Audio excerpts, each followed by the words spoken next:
Welcome to a new debate on Duo Discourse. If life is a test, you have to admit the proctor seems to be rigging the seating chart. I want you to just think about the starting conditions for a moment. One person is born into a stable, loving family, safe neighborhood, every educational resource available. Right. Another is born into a war zone or born addicted to heroin because of a parent's choices or with a debilitating cognitive issue. It creates what looks like the ultimate inequality of this setup. It feels less like a standardized exam and more like a setup to fail. Right. If I gave one student the answer key in a quiet room and I set the other student on fire while screaming at them to solve calculus problems, I'm not testing their math skills. Right. I'm just torturing them. So the question we are wrestling with today isn't just why do bad things happen, it is more fundamental. Is the premise of life as a divine test actually valid? Is it a fair examination or is it a rigged game?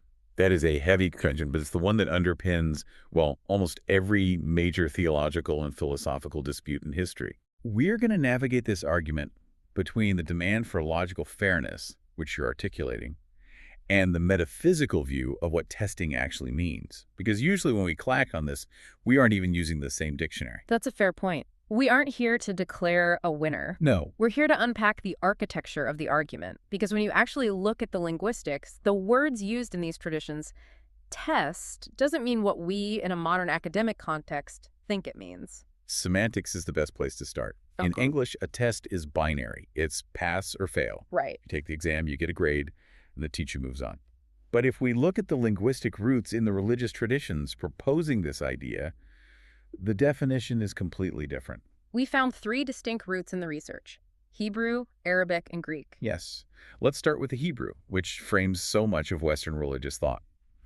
The word for a divine test is nisayon.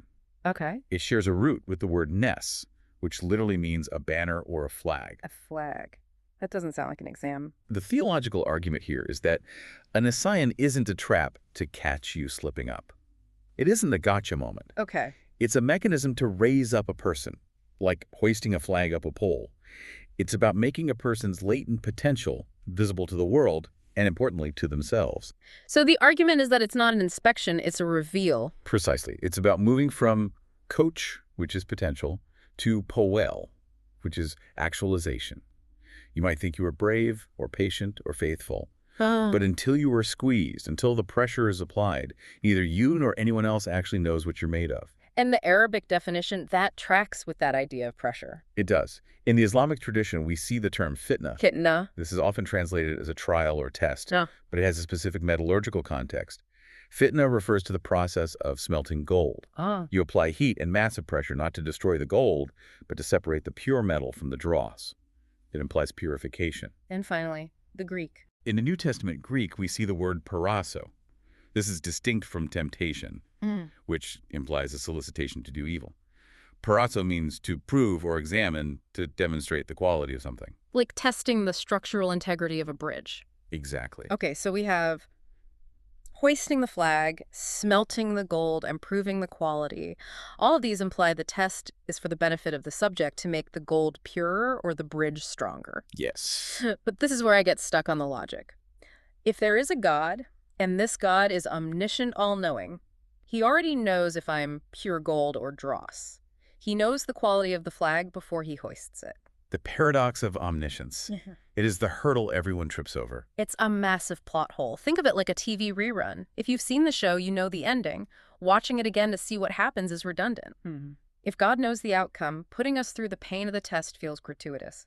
It feels like the story of Job. The classic example of the sufferer. It's essentially a wager.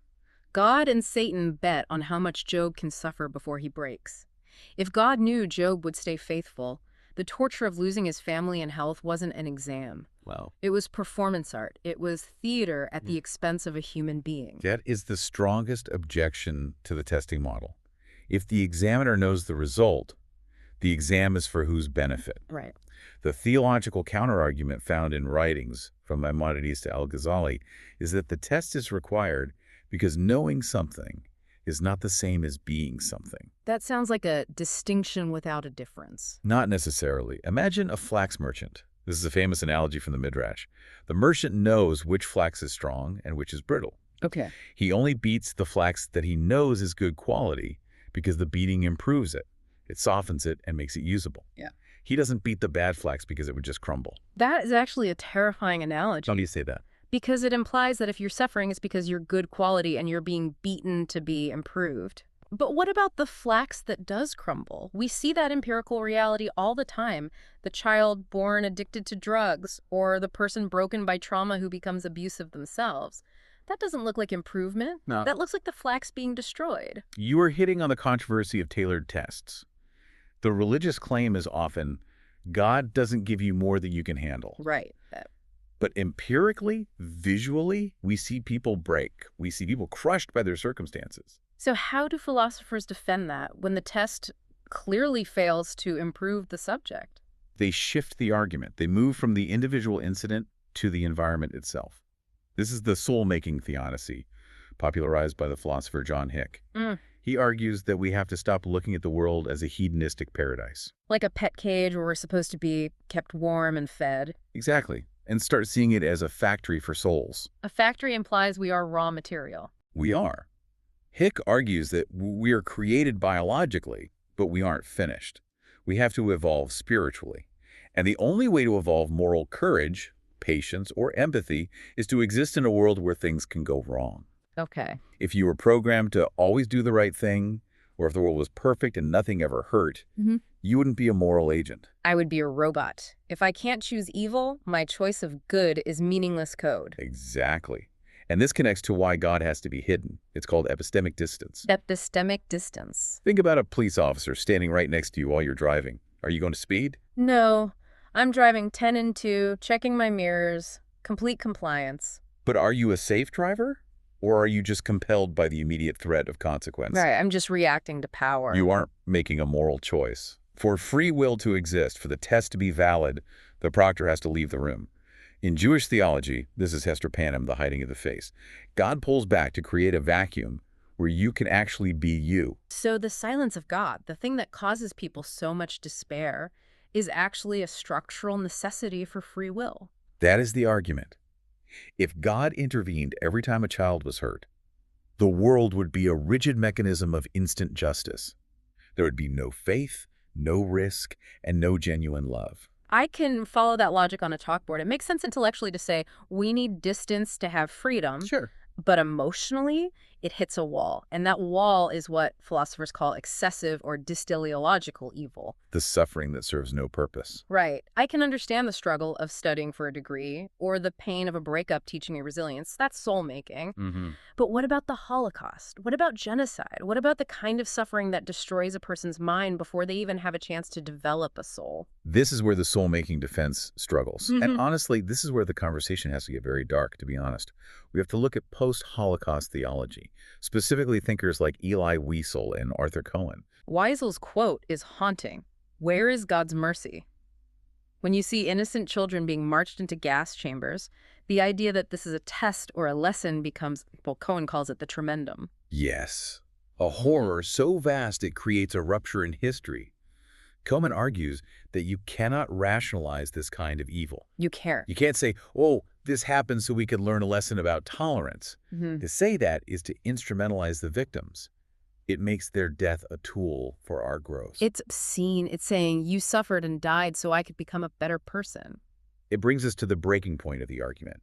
The questioning perspective, your perspective, is right to point out that while some suffering builds character, other suffering crushes it. It doesn't make a soul, it destroys the personality. So how do the religious philosophers answer that? When the test is so hard that failure and destruction is guaranteed? They pivot. They move away from trying to justify the origin of the suffering, and they focus entirely on the response. There's a fascinating concept from Emil Fackenheim, another post-Holocaust thinker. He talks about the 614th commandment. There are traditionally 613 commandments in the Torah. What is the 614th? Thou shalt not hand Hitler posthumous victories. Wow. It means that if we despair, if we give up on the world, if we stop doing good because the world is evil, then evil wins. The test shifts. It's no longer, why is this happening to me? Yeah. Because there may be no answer to that. The test becomes, what are you going to do about it? That aligns with the concept of tikkun olam, repairing the world. It's pragmatic. Rabbi Soloveitchik argued similarly. We cannot ask the metaphysical why. We are human, we can't see the blueprint. We can only ask, for what purpose? It looks forward. If I am broken, what do I do with the pieces?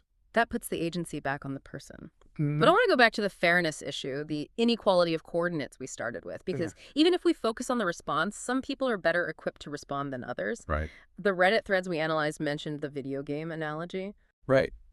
This is the perspective that tries to zoom out to eternity.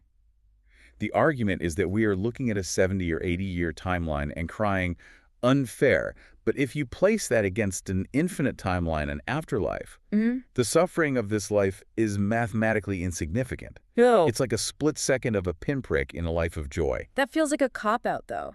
It's telling someone in agony, don't worry, this doesn't actually matter. It matters to them right now. It does. And that's the danger of these theodicies. They can turn into spiritual gaslighting. We saw that term in the notes, using the narrative of it's a test from God to invalidate someone's pain. Telling a victim of abuse, God is just testing your patience. That is a weaponization of theology. However, there is a flip side. Viewing life as a test can actually be better for your mental health than the alternative. How so? If you believe your suffering is divine sabotage, that the universe hates you and is trying to destroy you, that leads to trauma and helplessness. But if you view it as divine probation, a challenge that has meaning, it creates resilience. It gives you agency. It gives you agency. You aren't a victim. You're a student or a soldier.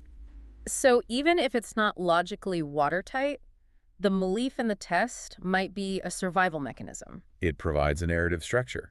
Humans can endure almost anyhow, as Nietzsche said, if we have a why. There's one last angle on equality I want to challenge you on. The idea that different people have different tests. The tailored test theory. Jewish sources discuss this extensively. The idea is that we are not all taking the same exam. Okay. The poor man is tested by his patience and his faith.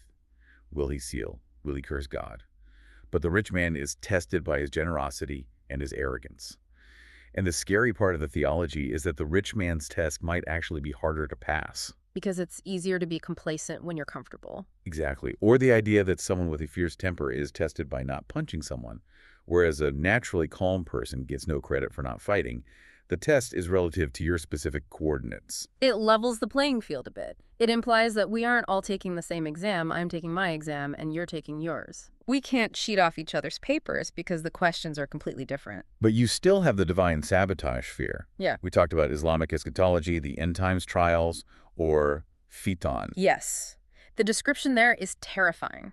It talks about deception so deep that a person wakes up a believer and goes to bed a disbeliever. It sounds like a situation designed to make people fail. If the deception is perfect, how can you blame the person for being deceived?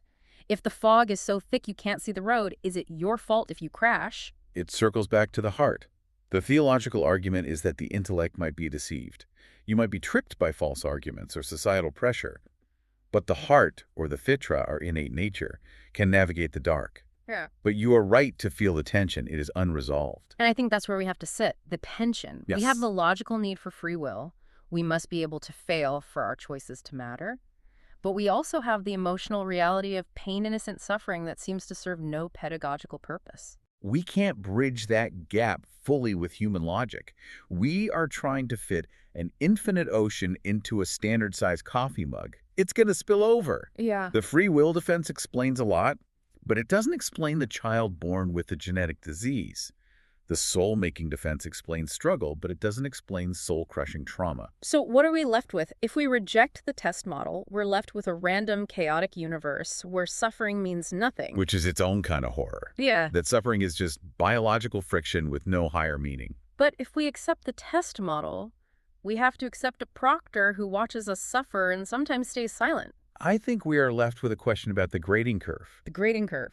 If the test is as hard as we're saying, if the setup involves trauma, genetics, environment, and history, all stacking the deck against us, then the only way the system is fair is if the judgment is radically merciful. So maybe the test isn't about getting 100%. Maybe it's not about perfection. Maybe the pass grade isn't awarded to the one who never fell, but to the one who kept trying to get up. There's a thought in the sources about intention versus outcome. Humans judge by outcomes. We see the divorce, the addiction, the failure. We look at the guy on the street corner and say, he failed the test. But God, theoretically, judges by intention and effort relative to the difficulty. If you have a heroin addiction and you fight every single day to stay clean for just 1 hour, that 1 hour of effort might be worth more than a lifetime of sobriety for someone who never felt the craving. That reframes the inequality entirely. The person with the impossible disadvantage might actually have the greatest opportunity for spiritual heroism. That is the Nissan, the raising of the banner. The harder the battle, the higher the flag flies, if you can just hold on to the rope. It's a compelling way to look at it. It doesn't take away the pain, but it gives it weight. It gives it dignity. And it prevents us from judging others. If we don't know their test, if we don't know the specific questions on their exam, we can't grade their paper. So, is life a valid test? Valid? Perhaps. Fair. Only if the judge knows the struggle better than we do. We want to leave you with one final thought to mull over. We talked a lot about passing and failing, but consider this. Is a test still fair if failure is common? Or is the pass grade not about perfection, but about the mercy extended after the failure? If the point of the test was simply to pass, we probably wouldn't have been created at all. Maybe the point is the relationship that forms in the struggle. Thank you for joining us on this deep dive. It's a heavy topic, but sometimes you have to stare into the abyss to understand the view. Sit with the discomfort. Don't rush to resolve it. We'll see you next time.